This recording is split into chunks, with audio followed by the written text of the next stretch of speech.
Imagine standing at the edge of a forest where sound refuses to echo, where the wind turns cold with no weather to explain it, and the shadows between the pines seem to twist on their own. Imagine finding a camera deep in the leaves, filled with photos that distort reality, trees bending toward invisible forces, streaks of light slashing the sky like open wounds. Imagine a hum beneath your feet, rhythmic and hollow, as if the earth itself were breathing. In this place, even time seems hesitant to pass. Welcome to Glasten Hollow, where the world forgets you, long before you forget the world. Don't forget to like and share this story with your friends or closest family members to help spread awareness and caution through storytelling. May you receive great rewards for subscribe, like, comment, and share this story. Now, let's continue with the story. In the autumn of 2024, independent documentarian Nora Haldane was drawn to Vermont by the well-known legends of the Bennington Triangle. Her intent was to create a podcast series cataloging the disappearances between 1945 and 1950. But within days of arrival, she unearthed a thread of history not listed in any tour guide or tourism brochure, a name scribbled in the margin of a yellowed sheriff's log, Glasten Hollow. The hollow was barely on modern maps. It lay northeast of Glastonbury Mountain, tucked between two ridgelines, and was rarely mentioned by locals. Nora visited the town archive in Bennington and requested property records for the area. The clerk blinked at her and simply said, "No one goes up there anymore." What she discovered, tucked into microfilm and handwritten margins, chilled her more than the wind clawing through the mountain trees. There were 5 names. The first, Lionel Carrick, vanished in 1942 while conducting a forestry study near an abandoned weather station. According to the final search report, his gear was found in perfect order. His boots were placed beside his cot inside a collapsed ranger shed. The camera he carried was lodged in a tree root a mile away. When developed, its film showed warped images, pines bending unnaturally inward, and slashes of violet light across the sky. In 1948, a woman named Ruth Elbridge went missing from her stone cottage along the ridge. She was a retired geologist and an obsessive note-keeper. Her final journal entry read, "It's moving again, beneath the stone." Next to that line were shaky sketches of magnetic interference lines spiraling downward, into a funnel shape. No signs of forced entry were ever found. Her door was locked from the inside. By 1951, a war veteran named Matthew Pelham claimed to hear a low-frequency hum rising from the ground, which worsened during rainfall. His letters to his brother describe insomnia, migraines, and the sensation of being watched from the forest's edge. One day, he left his cabin with his shotgun and never returned. Only his footprints remained, circling twice, then ending in the middle of a clearing. Nora pieced together these accounts through private correspondence, redacted military notes, and half-burned field journals recovered in forgotten archives. Each case had been closed quietly. No media coverage. No follow-up. No bodies. The more she read, the more the shape of Glasten Hollow began to change in her mind. It was no longer just a place. It was a void, pulling memory, time, and identity into itself. She found coordinates in a surviving field log. With a handheld compass and a camera drone, she set out at dawn, her breath visible despite the mild September air. She reached a narrow forest opening where the GPS signal dropped to 0. Beneath her boots, the moss pulsed with warmth. Above her head, the trees leaned inward, as if listening. And somewhere in that silence, the earth hummed. Nora stood at the edge of the clearing, frozen. Her compass needle spun slowly, as though undecided. She reached into her bag and pulled out a printed satellite map. The trees ahead matched the topography, but something was wrong. The natural trail leading into the heart of Glasten Hollow didn't appear on the map. It was as if the forest had rearranged itself. She took cautious steps forward, recording every moment with her chest-mounted camera. The deeper she went, the more unnatural the terrain became. The trees were unnaturally tall and too closely spaced, as if deliberately planted to obscure movement. Their bark was rougher, darker, and some trunks were marked with scorched patterns, spirals and jagged diagonal lines that looked more etched than burned. A soft vibration tickled her boots. At first, she thought it was her imagination. But then she noticed the loose stones around her heel tremble, pulsing in a rhythm like a distant engine. When she knelt down and placed her palm on the earth, she felt it clearly, a slow, persistent thrum beneath the surface, matching no natural phenomenon she had studied before. 200 meters deeper, she found the stone structure, half buried, circular, covered in moss. It resembled a shallow well or ritual basin. In the center, a flat slab with a faint grid carved into its face. But the grid was asymmetric, almost fractal in design. Some parts shimmered slightly as sunlight hit the grooves. She set down her audio recorder and spoke softly. Found unknown stone formation in interior Glasten Hollow. Grid etched with anomalous geometry. Surface hum detectable through contact. Will continue investigation. As her voice echoed off the trees, it distorted, slightly delayed, like it bounced off something far beyond the visible tree line. She froze and played the audio back. The delay was real. A perfect echo, returning 0.7 seconds late. But there was no canyon. No walls. No reason for an echo. She checked her coordinates again. According to the maps, she was standing atop solid bedrock, yet the ground beneath her gave off the sensation of depth, as if a vast cavern existed just below, invisible and undetectable. That evening, back in her rental cabin, Nora reviewed old government documents from 1986. They belonged to Dr. Helmut Carswell, a physicist from Dartmouth who had taken an interest in Glasten Hollow before his mysterious disappearance. His notes were scattered, damaged by mildew and time, but she transcribed one entry that stood out. Multiple gravity fluctuations recorded within the basin. Seismic instruments detect no quake. Magnetic compass disruption consistent with resonance fields. I suspect spatial interference, a standing echo within a contained envelope of matter. This may be the first terrestrial subspace anomaly. Nora's hand trembled as she transcribed it. A subspace anomaly. Theories existed, ideas of places where natural laws folded or bent inward, forming pockets of altered reality. But no proof had ever been found. Until now. In her final scan of the documents, she found an aerial photo taken with thermal imaging. A faint oval signature glowed beneath the forest floor. 40 meters wide. Heat rising from a cold forest. The anomaly was real. And she was standing on top of it. That night, as wind scraped the trees outside, Nora heard it again. A hum. Barely audible, but distinct. The same frequency as the hollow. She opened her window and stepped outside. Somewhere deep in the woods, the stones were beginning to breathe again. The next morning, Nora returned to Bennington to seek records from the old town hall. The building was quiet, tucked between a post office and a faded diner. A single clerk, elderly and slow-moving, guided her down to the archive basement with a ring of keys that jingled louder than their owner's footsteps. Inside the vault-like room, she combed through brittle logs, census forms, and wartime service records. She found what she was looking for in an unlabeled box, ledger books dated between 1940 and 1960, written in pencil and typewriter ink. What struck her wasn't what was recorded. It was what was missing.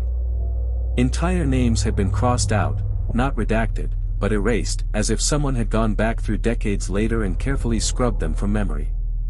Yet, faint indentations remained, and Nora used a graphite sheet to trace over one of the blank lines. Ruth Elbridge. Further down, L. Carrick. And below that, M. Pelham. All of them listed once. All of them removed. No death certificates. No forwarding addresses. Just silence. She flipped to a supplementary note, added by hand in rushed, narrow script. Confirmed unreturned. Reports filed to Northfield office. Do not publicize. Do not revisit. She paused. Northfield office. She had never heard of such a bureau. She checked every Vermont government agency database, nothing came up. On her way out, she asked the clerk about the missing names. He stared at her, long and unblinking. "There's a reason we don't keep Hollow marked anymore," he said softly. "Things disappear. Not just people. Their memory too. First it's their house. Then their dog. Then their name from our mouths." Nora's hands gripped the stair rail as she returned to daylight. The sun had a strange tint to it, golden, but dulled, as if filtered. That echoing hum still throbbed at the edge of her hearing. Back in her cabin, she uploaded the drone footage she had taken near the stone basin. She paused on a single frame where the drone had tilted too far left. Just a flicker of visual artifact, maybe, but behind one of the trees, in the still frame, was a figure. No facial details. Just height, posture, and position. The being, or person, stood perfectly motionless. No thermal signature. No heat. She zoomed in. The outline shimmered, subtly. As if it wasn't entirely there. Or wasn't entirely now. That night, she revisited Dr. Carswell's final field notes, buried in the folds of his damaged journal. The last page was written with a shaking hand. "The hollow does not kill. It edits. Like a needle through film, looping and splicing. The resonance isn't decay, it's memory being restructured. I saw Ruth last night. She hadn't aged a day." Nora placed the notebook down and pressed record on her audio log. "This is Nora Haldane, field entry 17. I believe the hollow is an active phenomenon, a spatial compression event localized within a topographic sink. The disappearances weren't isolated. They were systematic. The people didn't die. They were rewritten." Her voice cracked. "I'm staying one more night." As dusk bled into the trees and shadows stretched longer than the laws of light allowed, Nora prepared herself. She packed only what was essential: 2 recorders, a night vision lens, her infrared scanner, and a pulse magnetometer. She left a printed note on the cabin table with coordinates and timestamps, just in case. She returned to Glasten Hollow under a pale, too still sky. The air was unnaturally warm. The forest didn't rustle. No wind. No insects. Even the birds were gone. It felt like the woods were waiting for her. The stone basin looked unchanged, yet the moss had receded since the day before, exposing more of the etched grid. She circled it slowly, taking thermal readings and scanning the undergrowth. The magnetometer spiked every time she passed the northern edge of the basin. A surge of electromagnetic energy, strong, irregular, and completely uncorrelated with any natural mineral pattern. Her recorder picked up the hum again. Only now, it wasn't constant. It pulsed, like breath. Then the resonance began. At 9:14 p.m., the air thickened. A deep, bass-like vibration settled in her chest. Her eyes watered. Her ears rang. The trees swayed without wind. And then, the shimmer returned. It appeared just above the basin, no larger than a doorway. A distortion in space, like heat waves, but colder, rippling with unnatural geometry. A low frequency popped in her audio feed. Her night vision camera glitched as it locked on to the shimmer. Static bloomed. Shapes flickered inside the distortion. Nora's voice, whispering into her microphone, "It's active. It's not theoretical anymore." The basin stone vibrated under her boots. The carved grid began glowing faintly, white-blue lines chasing one another in fractal circuits. Her compass flipped upside down. Her thermal scanner detected a void, a perfect circle of absolute zero, hovering midair. And then she heard a voice. Not through her ears, but inside her. A tone. Ancient. Familiar. Like hearing your own thoughts spoken back to you, slightly delayed. She collapsed to one knee, breath knocked from her lungs. Her fingers scrambled for the recorder. I'm seeing something inside the shimmer. And there it was. Ruth Elbridge. Standing behind the distortion. Unchanged. Her eyes fixed on Nora, not surprised, not frightened. Just present. Behind her stood Lionel Carrick. His forestry uniform immaculate, camera hanging from his shoulder. Then Matthew Pelham, who gave a slight, respectful nod. They were alive. But not here. They stood in a version of the hollow where time held different meaning. Nora sobbed, unable to speak. The shimmer rippled once, then began to collapse inward, folding like fabric drawn through a needle. She reached out, but the world snapped. A concussive pulse knocked her backward. The distortion vanished. All was still. The basin was dim again. Only the hum remained, fading. Her equipment smoked. Lights flickered and died. When she stumbled back to the trail, her limbs weak, the sky above seemed off, stars misaligned by fractions, the moon too low. And on the trail back to her vehicle, she noticed something else. Her own boot prints were gone. As if she had never arrived. Nora returned to the cabin just after midnight, her body aching as if gravity itself had increased during her time in the hollow. She tossed her bag on the floor and headed straight for her backup laptop. Her camera was dead, but she had stored audio separately on a high-durability recorder secured in a protective sleeve.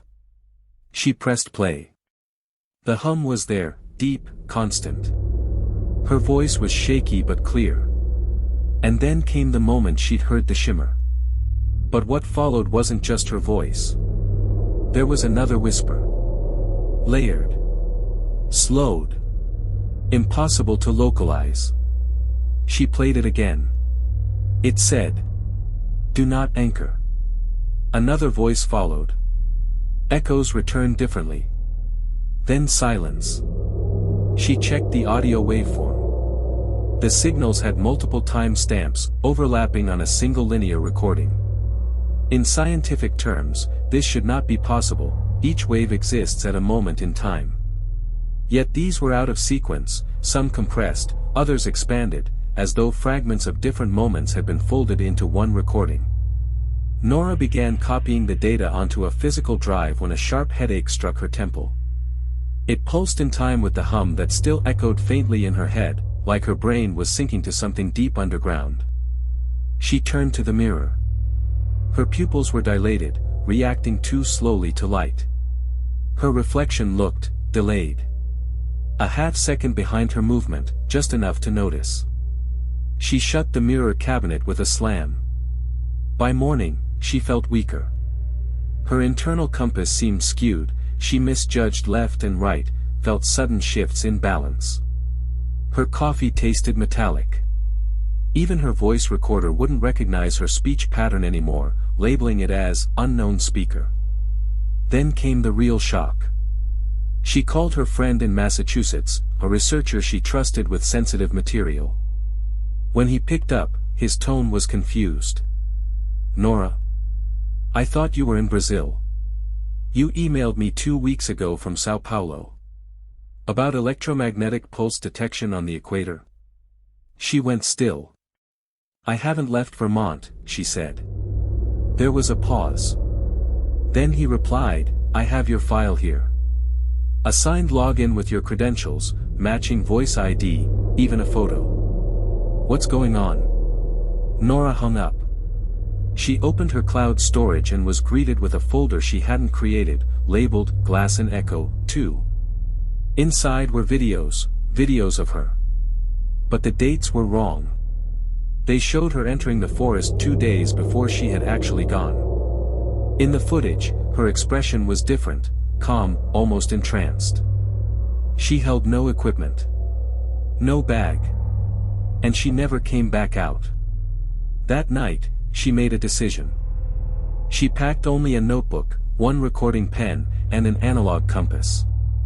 She left behind all electronics, including her phone. She no longer trusted her image, her voice, even her timeline.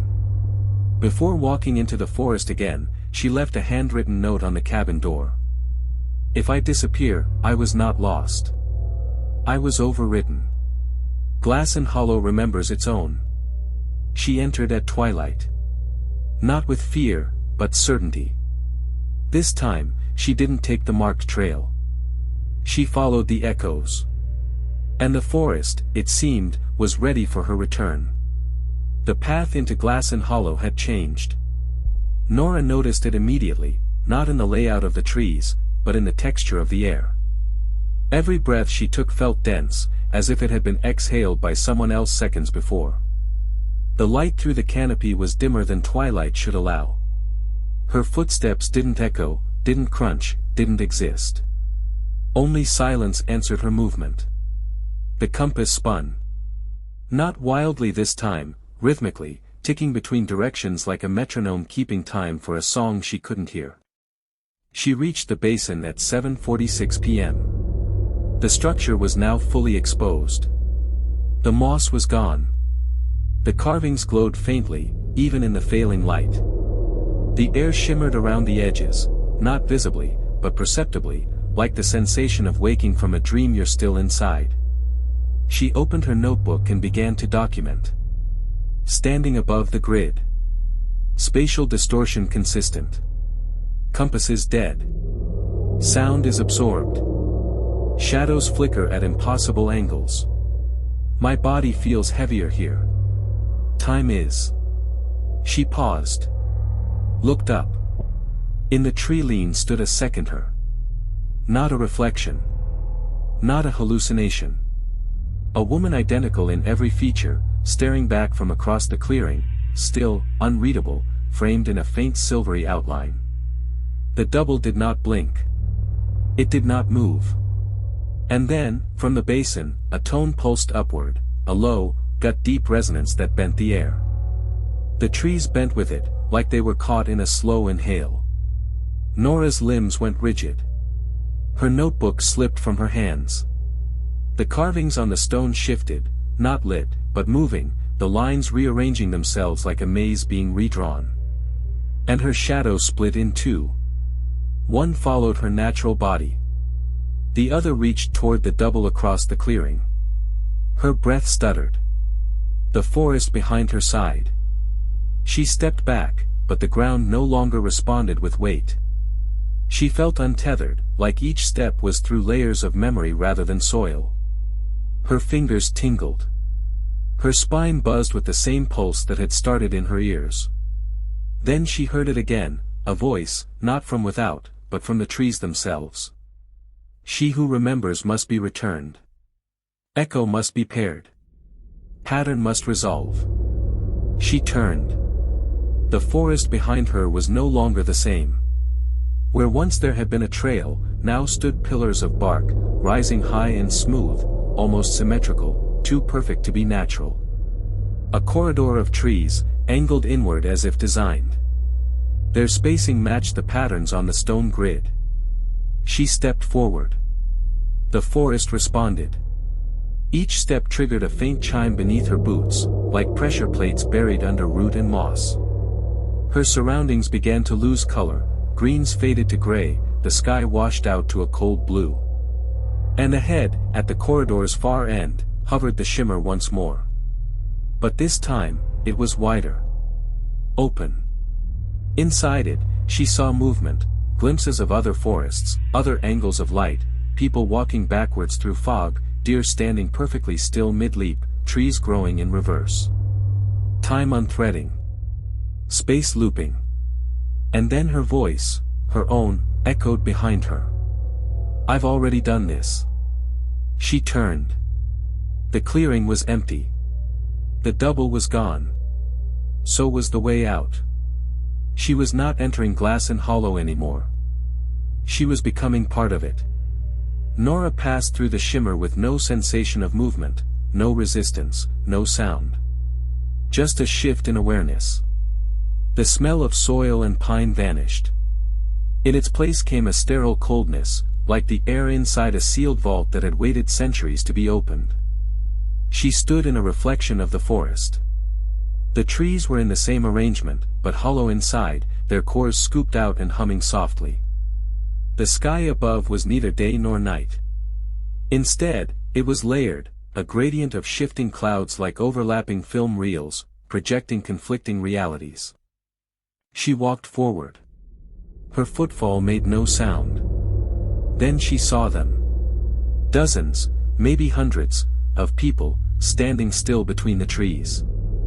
All expressionless, unmoving, their eyes open and unblinking. Some wore modern clothes.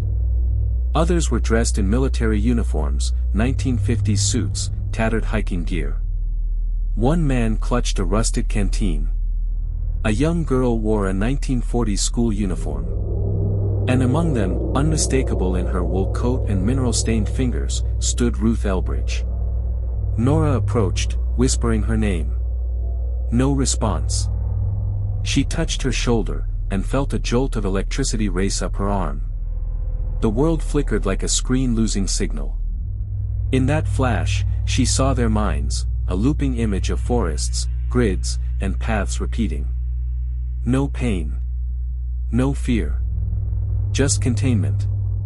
Each person was caught in a cycle, a memory echo, endlessly reliving their final moments before vanishing. Trapped not by force, but by pattern. Then Ruth turned. Not all the way. Just enough to meet Nora's gaze. Her voice was faint. Layered. A whisper that vibrated through the ribs instead of the ears. We didn't disappear. We were sorted. Nora stepped back. What does that mean? Ruth blinked slowly. The hollow filters anomalies. It edits the unresolved. Another figure moved, a man in ranger gear, Lionel Carrick. He stepped out from the still crowd, walking directly to the stone at the center of this mirrored forest. As he did, the others followed. Together, they encircled the grid again, this time not of stone, but of light, glowing beneath the ground like veins. Ruth turned fully. You entered unfinished. You brought echoes with you. They need resolution. Nora tried to understand, but her thoughts fractured. Time skipped. She blinked, and suddenly she was back at the trailhead, standing in daylight. Birds chirping. Wind rustling. Her heart pounded. Her hands were covered in moss. A crow landed nearby and cocked its head. She turned to walk back to the road. But the trail was gone. There were no tire marks. No footprints. No cabin in sight. She reached for her notebook, gone. Her bag, missing. Only the stone from the hollow remained in her coat pocket, faintly warm. A voice called behind her. A girl. Familiar. Nora. She turned. It was herself. The version from the footage. Calm. Still. A mirrored echo. One of us has to stay. And the shimmer opened again. Nora's breath caught in her throat. The other version of her, the echo self, stood framed within the shimmer. Her face was calm, serene, her posture almost ceremonial. Everything about her felt fixed, like she had always belonged in this exact moment, in this exact place. The real Nora, the one who had climbed through archives, tracked lost names, touched the stone basin, felt her pulse quicken. The air pulsed around her, denser now, like pressure squeezing from every direction. She stepped forward. The shimmer between them vibrated in time with her heartbeat. Her echo spoke first. The cycle must complete. One observer stays. One record leaves. Nora's voice was barely audible. Why me? Why now? Her echo stepped to the side and extended a hand toward the light. Because you noticed. Because you remembered. The shimmer behind the echo began shifting. Inside, the grid formation pulsed with symbols that had not been visible before, intersecting spirals, arcs overlapping into infinity symbols, and one recurring shape, a ring broken by a single diagonal line. It wasn't just a passage. It was a filter. A sorting gate. And it had chosen. Nora's memories began to reel backward against her will. Images, voices, sensations, all rewinding through her mind. She saw herself at age 10, lost in the woods behind her grandmother's house, hearing the same hum for the first time. She remembered a dream she'd had at 12, standing at the mouth of a stone circle, unable to cross it. And then she saw her adult self, now, recording field notes on the edge of the hollow, unknowingly fulfilling a pattern already traced long ago. "You were always meant to return," said her echo. "We are the anomaly. The system reabsorbs its fragments." The forest blurred. Trees bent. The air shimmered like a cracked mirror. Nora's instinct screamed to run, but there was no direction left to run to. Every path now fed back into the basin. Every trail was a loop. Every second outside the shimmer was time looping back toward it. She reached into her coat pocket. The stone. Still warm. Still marked. It pulsed in her palm, and in that moment, her echo winced. A flicker of emotion. A deviation. Nora's eyes locked on hers. "What if I don't let you in?" Her echo blinked. Then said, without tone. "Then the hollow keeps us both." The shimmer pulsed brighter. The wind rose. The forest sang, not in melody, but in resonance, as if every tree and stone was harmonizing a single frequency meant for Nora alone. She looked down at her feet. Her shadow split again, one part rooted to her own body, the other stretching toward the shimmer, tethered to her double. Two choices. One pattern. Suddenly, her mind sharpened. She remembered Carswell's final note. "The hollow does not kill. It edits. Break the loop with disorder. It cannot process contradiction." Nora drew a deep breath, and did the one thing that defied the pattern. She turned her back to the shimmer. Walked away.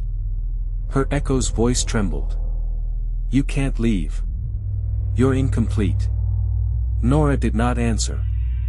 She began singing, a lullaby her mother used to hum, imperfect and broken in tune. The sound fractured the hum. The shimmer flickered. Behind her, she heard it collapse, not with violence, but with a hiss. Like breath fading from lungs. The echo was gone. She stumbled back into the clearing. Alone. No shimmer. No double. Just the fading ring of her own song lingering in the air, and the stone in her palm, now cold. The forest looked ordinary again. Trees stood motionless beneath a gray sky. The basin stone, once alive with glowing patterns, now lay quiet and lichen-covered. Birds chirped in the distance, but even their songs seemed off, as if recorded and played slightly out of sync. Nora slowly made her way back along what she remembered to be the original path. It was there now, though it curved differently, like it had been subtly rewritten. Her body ached, but her mind felt clearer, more present. The hum was gone, replaced by a ringing silence, thick and aware. By the time she reached the edge of the hollow, the sun had dipped below the ridgeline. Her cabin, at least, was still standing. But something felt wrong. She unlocked the door. The air inside was stale, untouched. Dust clung to the counters. Her equipment lay exactly where she had left it, but the digital clock blinked 12 o'clock. Everything was reset. She reached for her backup drive, plugged it in, and opened her recordings folder. Empty. Not corrupted. Not deleted. Just, gone. Her field notebooks, however, were still there. Dozens of handwritten pages filled with observations, symbols, sketches of the basin. But even they had changed, several pages had new handwriting. Not hers. Same topics, same events, but written in different phrasing, with occasional references to moments she didn't recall living. Walked the forest at dusk. Found second Nora. No echo this time, only static. Stone now emits no heat. Patterns dormant. Suspect system is closed. I fear I've returned in the wrong version of the hollow. Nora's hands trembled. Was she still the same version of herself? She turned to the mirror above the sink. It reflected her face, but behind her, for a split second, she saw movement. She spun. Nothing. Just a chair. The window. The doorway to the bedroom. But for that single instant, she was not alone. In panic, she fled outside into the cold air and tried her phone. No signal. Not even emergency service bands. She checked her ID. Same name, same face. But the issue date was wrong, June 2023, when she knew she had renewed it in February. The signature looked like hers, but something in the curve of the final letter felt unfamiliar, too rounded, too neat. Her laptop, now on battery power, displayed a strange icon in the corner, a simple, hollow ring. Clicking it did nothing. But each time she closed a program, the ring grew dimmer. And then she received an email. From herself. Dated 3 days into the future. Subject, you're not out. If you're reading this, then you left the hollow. But you're not free. Time is fracturing, slowly, quietly. You didn't escape. You were displaced. When you sleep, it'll realign. When you dream, it'll draw you back. Find the second echo. Break the ring. N. She stared at the screen until the battery died. Darkness filled the cabin. No lights outside. No sound. Just the knowledge that whatever had followed her wasn't finished yet. The hollow had let her go. But not entirely.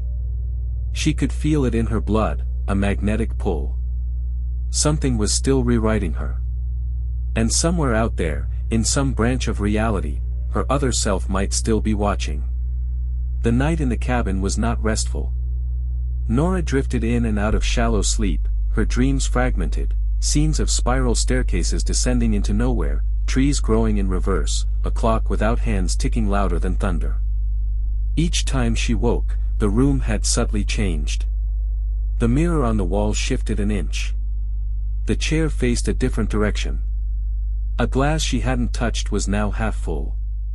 By morning, she could no longer ignore it. Reality was adapting around her. She flipped through her journal, tracing her own entries with a shaking finger. Some had been written in reverse syntax, thoughts constructed backward. One page repeated the phrase, "Remember your center," over and over, yet she couldn't recall writing it. Another page showed a crude drawing, two silhouettes facing each other, tethered by a thread of light between their heads. And beneath it, second echo must collapse. She knew what she had to do. Return. Not to escape, but to find the other version of herself, the one who never turned away. The one who had accepted the hollow. If she was the anomaly, the loose thread, then the loop would never resolve until one Nora ceased to echo. By noon, she was back at the basin. The trees barely rustled. The clearing had taken on a mirror-like calmness, as if time itself had gone still in anticipation.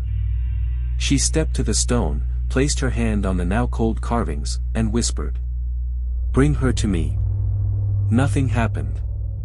But when she opened her eyes, she was no longer alone.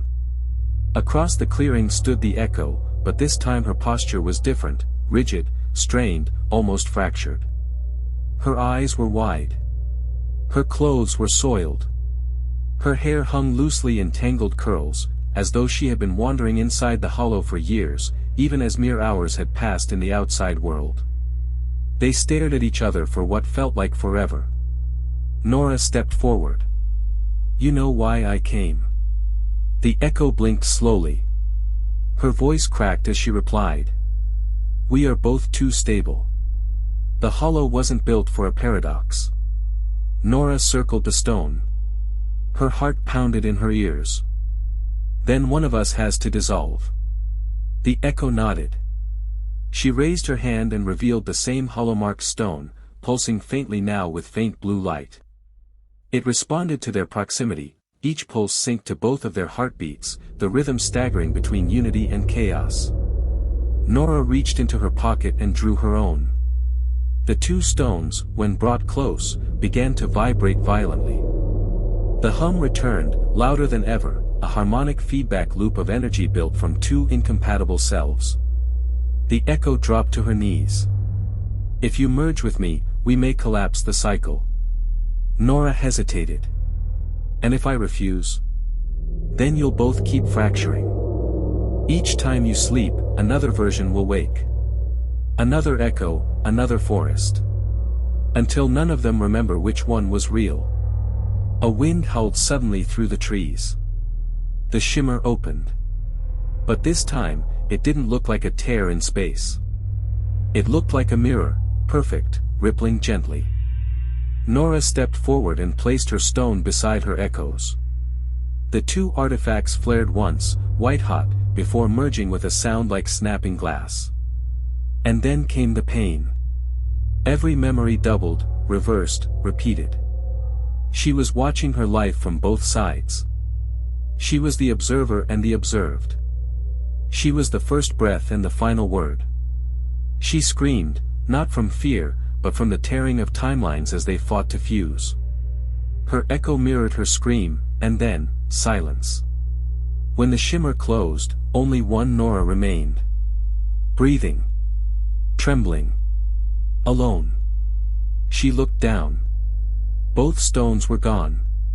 But so was the second shadow. The hollow no longer hummed.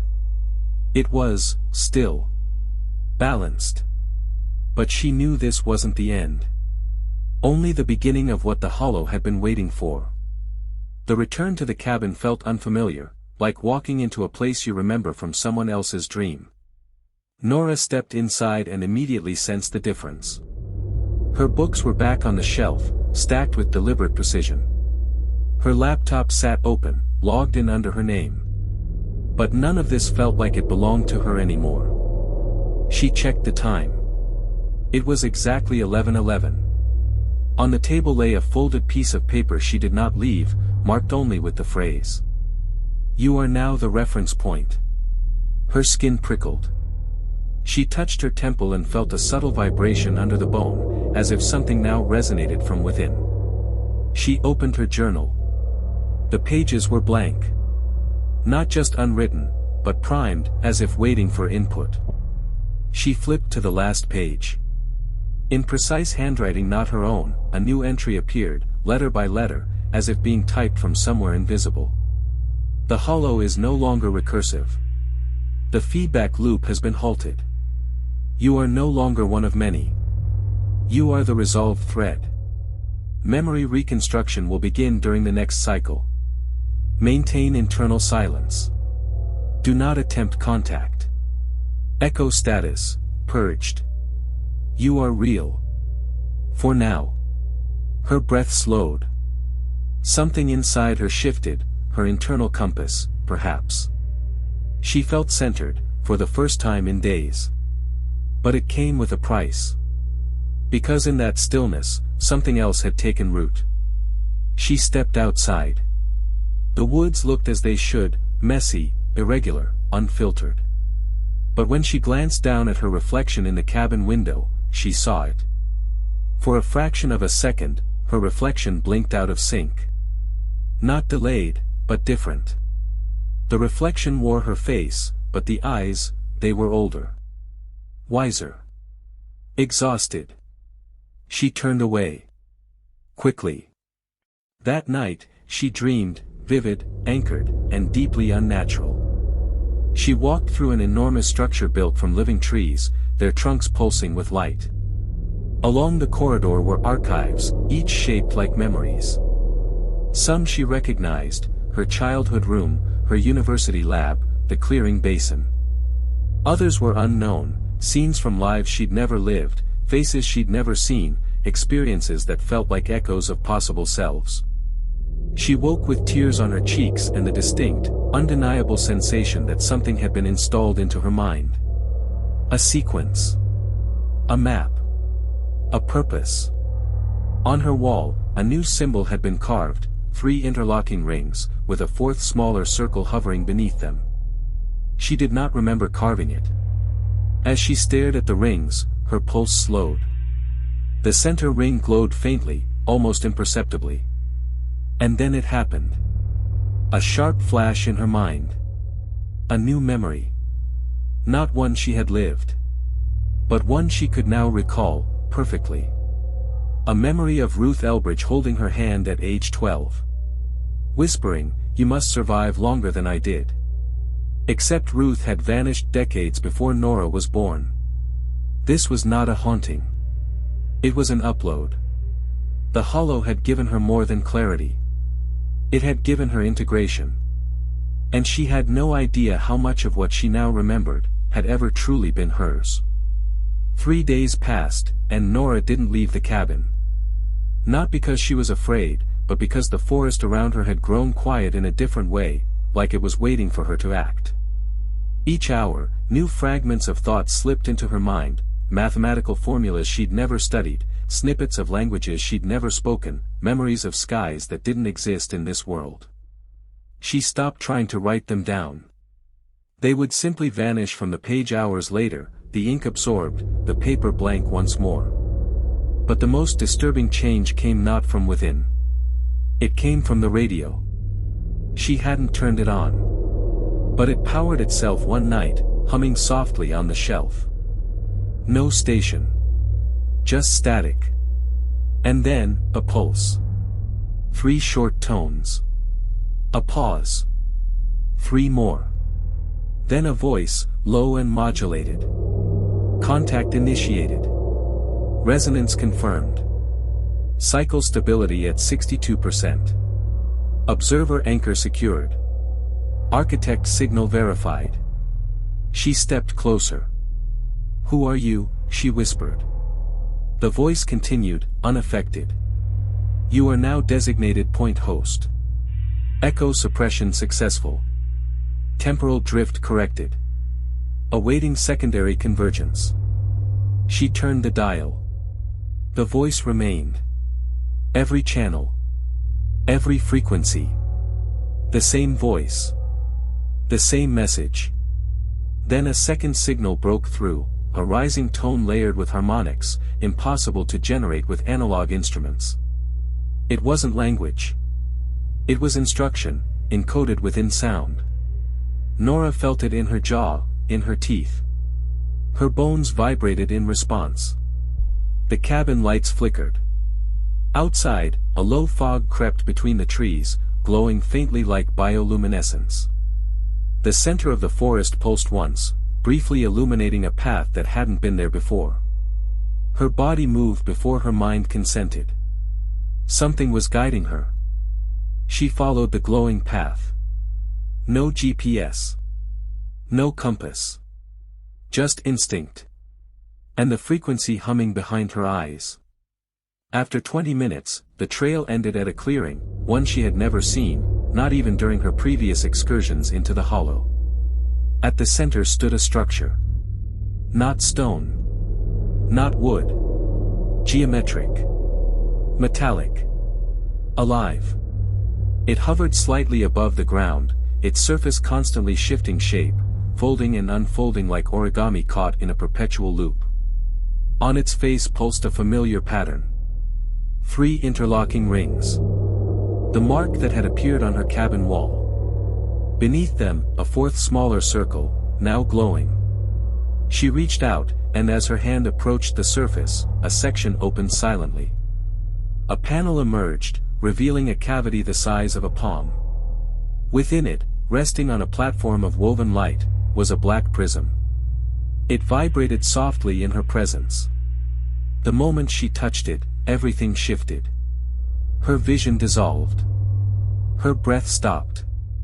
Her thoughts paused. And then... flood. She saw star maps projected through fog, planetary alignments impossible in this solar system. She saw trees growing upside down, roots to sky, inside caverns carved from solid sound. She saw human faces mixed with features alien and undefined, hybrids, not of flesh and blood, but of memory and intent. And a final image, herself, standing in a room made of light, surrounded by observers, tall and faceless, who spoke in resonance and moved like probability collapsing into form. Then the vision ended. She dropped to the forest floor, gasping for air. The structure was gone. Only the prism remained in her hand. Still vibrating. Still waiting. In her mind, a single phrase now echoed, not in English, not in words, but perfectly translated in understanding. You are now the keeper of the interval. Nora realized the hollow had never been a trap. It was a test site. A threshold. And she had just opened the first door. Nora stumbled back to the cabin, the black prism clutched tightly in her palm. Its shape should have been cold, stone or metal, but it wasn't. It felt like holding a thought made solid, pulsing in her grip with a rhythm that did not match her own heartbeat, but something deeper, more cosmic. She laid it gently on the table. It did not roll. It did not reflect. It simply was. And even while still, it felt as though it was measuring everything around it: time, memory, temperature, proximity, intention. She tried to speak aloud, to test its reaction. What are you? The lights in the cabin flickered once. Her phone vibrated. On its black screen, a message appeared without input. The interval is the space between outcomes. You are its anchor. She took a step back. The words vanished. The prism began to vibrate, slowly lifting off the table until it hovered mid-air, casting no shadow. Then, from the silence, came a tone, not from the object, but from the room itself. A harmonic frequency that resonated with the walls, the wood, her spine. She turned toward the window and gasped. The forest outside had changed. Trees bent toward a central point deep in the hollow, their branches twisted like antennae, all aligned. Above the treetops, the sky rippled. Not clouds, geometry. Concentric patterns in shifting motion, layered in dimensions she couldn't fully perceive. The hollow was waking up. She opened her notebook and began writing without knowing what she would say. Her hand moved involuntarily. Ecosystems have collapsed. Reality nodes restructured. The observer threshold is preparing for convergence. Host must remain in fixed position.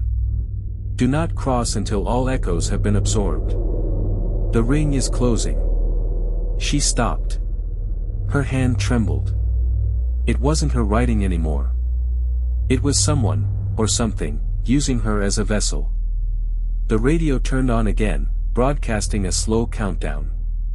Not in numbers, but in tone. Each interval lower than the last. Each one accompanied by a pressure shift in the room, as though the very air was bending toward a singular end. Then, her journal flared. A final sentence appeared across the center fold. The mirror must shatter for reality to align. Suddenly, she remembered the shimmer. The mirror that had once shown her double. The unfinished self, the piece she had left behind. And she understood. The interval was the delay. Between her escape and her integration. Between her choice and its cost. To resolve it fully, she would need to break the mirror. To disrupt the simulation. To destroy the last anchor point holding the hollow in recursive stasis. She picked up the prism. It was no longer vibrating. It had become silent, like it, too, was waiting. And as she stepped out of the cabin, the forest parted for her, not literally, but perceptually. Each tree leaned in subtle reverence. Each shadow bent away. She followed the path. Back to the clearing. Back to the shimmer. And there it was again. The mirror. Perfect. Untouched. Waiting to reflect her final self. She raised the prism. The shimmer responded, flickering like a heartbeat, unstable now, its once perfect symmetry wavering. A voice echoed around her, familiar and strange. You are the fracture. Break it, and the hollow becomes whole. She hurled the prism. It hit the mirror with no impact, no crash. It was absorbed. For one terrifying moment, the world was still. Then the shimmer erupted in a silent collapse of light and inversion, time rippled backward, trees snapped forward, sound played in reverse. And the mirror shattered. Reality reeled. And the hollow, no longer containing a cycle, began to transform. The mirror's collapse was silent, but the world reacted as if a great engine had been restarted. Nora stood at the edge of the clearing, her body swaying from the pulse of energy that radiated outward. The sky was no longer a sky, it became a canvas of cascading layers, slowly unrolling above her like sheets of folded memory. The forest shimmered with bioluminescent veins pulsing in the trees, in the ground, in the air itself. For the first time since her arrival, the hollow breathed, not metaphorically, but physically. The trees inhaled, their trunks widening. The soil contracted. The wind spiraled in controlled vortices around her body like she was standing at the eye of a planetary event. Where the mirror had stood, now there was only light, not bright, but infinite. A tunnel of suspended motion that seemed to bend perception itself. Inside it, echoes formed and dissolved. Past versions of Nora flickered into being, lived seconds of memory, then vanished. She watched herself cry in the snow. Laugh with friends long gone. Sit quietly on the floor of her childhood bedroom, reading a book she had since forgotten. But none of those moments were just memories. They were part of the system. Previously unresolved. Now untethered. Then came a voice, this time, clear. No modulation. You are complete. It wasn't her voice. And yet, it came from within her. The hollow, sentient and subtle, was speaking through her now. It began to tell her what had happened. Not in words, but in understanding. The hollow was not a place of imprisonment. It was a recalibration field, a naturally occurring rupture in spatial resonance where memory, consciousness, and physical law could drift, duplicate, or fracture. Over time, it had adapted into something deliberate. Those who wandered into it and could not reconcile with themselves became echoes, fragments endlessly looping. But those who could resolve their pattern, could integrate every deviation of their being, became something else. Interval keepers. Anchors to reality. She had been chosen, not because of who she was, but because of what she carried, anomalous memory, adaptive thought, and most of all, resistance to recursive fate. The prism had not been a device. It had been a seed. Now implanted. Inside her, something began to open. A third awareness, silent and vast. She dropped to her knees in the clearing as every nerve in her body lit with cold fire. Her vision dimmed. The forest dimmed. Then silence. When she opened her eyes again, it was day. Sunlight broke cleanly through the trees.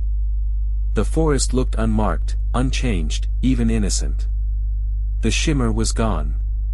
So was the structure. The hollow looked normal. Ordinary. But Nora knew. It wasn't. Something fundamental had shifted. Not just in the land, but in time itself. She walked back to the cabin. Her radio was dead. Her compass worked. The strange journal entries had stopped writing themselves.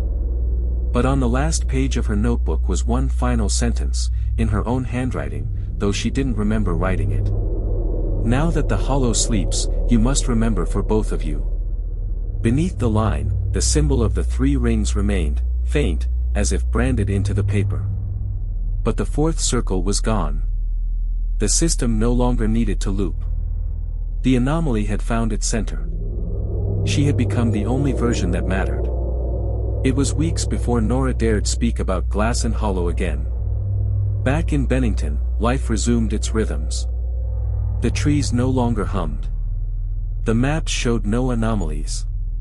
Locals spoke of the forest with the same old caution, ghost stories, whispers, lost hikers, but none knew what had truly occurred deep within those trees. None knew that the shimmer was gone. That the loop had ended. That the hollow now held silence not out of secrecy, but because it had spoken. And it had chosen her. Nora lived quietly for a time. She submitted no report. She published nothing. Her recordings were blank, her notes fragmented. Even her field footage from the first trip had degraded into static, corrupted by some unexplainable entropy. But she remembered. Not in the way one recalls a trip or a trauma, but like muscle memory, something stored below language, buried in the way she breathed and blinked and navigated space. Every now and then, she would sense the interval. Moments where time seemed to hesitate, where lights flickered unnaturally, where mirrors reflected more than what stood before them. And in those moments, she would feel the hollow, not as a place, but as a presence. It had not left her. It had recalibrated through her. One cold morning, she awoke to find something new outside her window. A tree, not previously there, standing perfectly upright, its bark marked with the three-ring symbol. At its base, carved into the soil, were coordinates. Different from the hollow. Distant. Remote. A desert, perhaps. Or a mountain. Or an island. Another anomaly. The hollow had been a beginning. Not the only one. A signal had been broadcast the night she shattered the mirror. Others had heard it. Other intervals had opened. And now, the system needed its keeper once more. She packed her notebook. A new one this time. No electronics. No recordings. Just memory, pen, and instinct. Before leaving, she walked to the tree. Placed her hand on the rings. Closed her eyes. And for a brief second, she was back inside the shimmer, not to be trapped, but to remember what it felt like to hold a fractured self, and survive. She whispered, "I'm ready." The wind stirred in answer. The hollow did not reply. It never needed to. Because now, she carried it with her. Wherever she went, so would the resonance. So would the silence. So would the power to rewrite what does not belong. She stepped onto the road as the sky cracked open with morning light. And behind her, the forest stood still. Not hiding. Watching. Because Nora Haldane was no longer a seeker of anomalies. She had become one. And the world, whether it knew it or not, had just shifted with her. End of story. The hollow sleeps. The interval keeper walks.